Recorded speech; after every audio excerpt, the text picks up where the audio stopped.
6h54, la question santé d'Europe 1, Thomas Soto. C'est un virus transmis par les moustiques qui vient de faire son apparition outre-mer. Bonjour docteur Kierzek. Bonjour Thomas. Alors non, on parle ni du paludisme, ni du chikungunya, mais du virus Zika, un nouveau venu donc semble-t-il. C'est quoi ce virus ? Alors, on n'est pas loin du chikungunya, on n'est pas loin de la dengue ou de la fièvre jaune, puisque c'est un arbovirus. J'allais dire encore un arbovirus. On a entendu parler du nom de ces virus qui sont assez nouveaux, qui sont en train de réémerger. Mais c'est ce Zika, un virus qui est ancien, 1947. C'est la première fois qu'il a été identifié en Asie, en Afrique, et son nom vient d'une rivière d'Ouganda, d'où le nom Zika. Et il va donner une fièvre qui est assez endémique en Asie, en Afrique, et qui évolue par foyer épidémique. Et il y a des foyers qui viennent de s'allumer dans le monde, et c'est une maladie qui est en train de réémerger. Alors, il se transmet comment ce Zika ? C'est une piqûre de moustique toute simple ? C'est d'homme à homme ?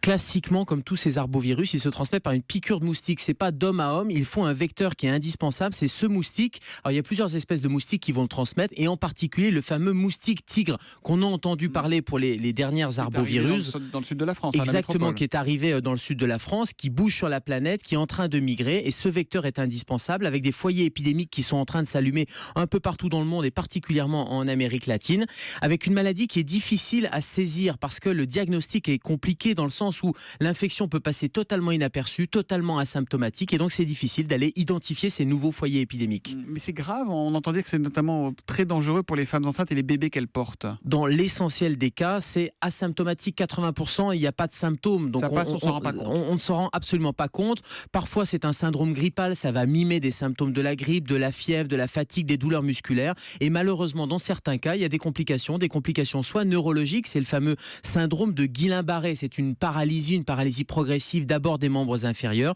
Et surtout, il y a des complications chez les futures mamans, chez les femmes enceintes, avec des complications pour le bébé, pour le fœtus, le développement du cerveau qui va se faire de manière incorrecte, et puis des microcéphalies, la tête de l'enfant, le cerveau de l'enfant qui ne se développe pas correctement. Alors, ouais. Donc c'est très sérieux chez les femmes enceintes, et la mise en garde, elle est essentiellement pour les futures mamans. Et on sait le soigner, on sait riposter à ce Zika ou... Alors, c'est un virus, c'est compliqué pour faire le diagnostic, c'est compliqué pour le traiter parce qu'il n'y a pas de traitement de la cause, il n'y a pas de traitement étiologique, et puis il n'y a pas de vaccin non plus.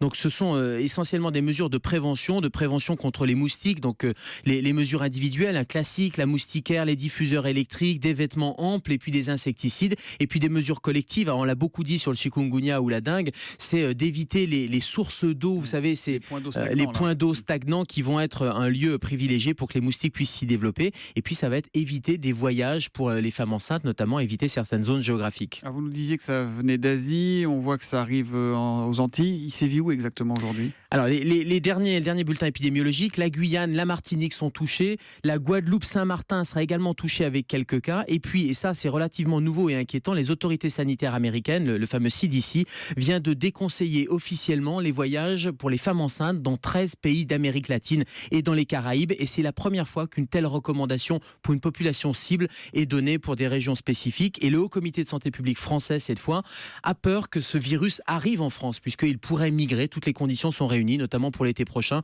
Donc attention sur cette zone géographique. 7h-5 tous les matins, votre rendez-vous chez le médecin avec le docteur Kierzek. À demain matin, Gérald. À demain, Thomas.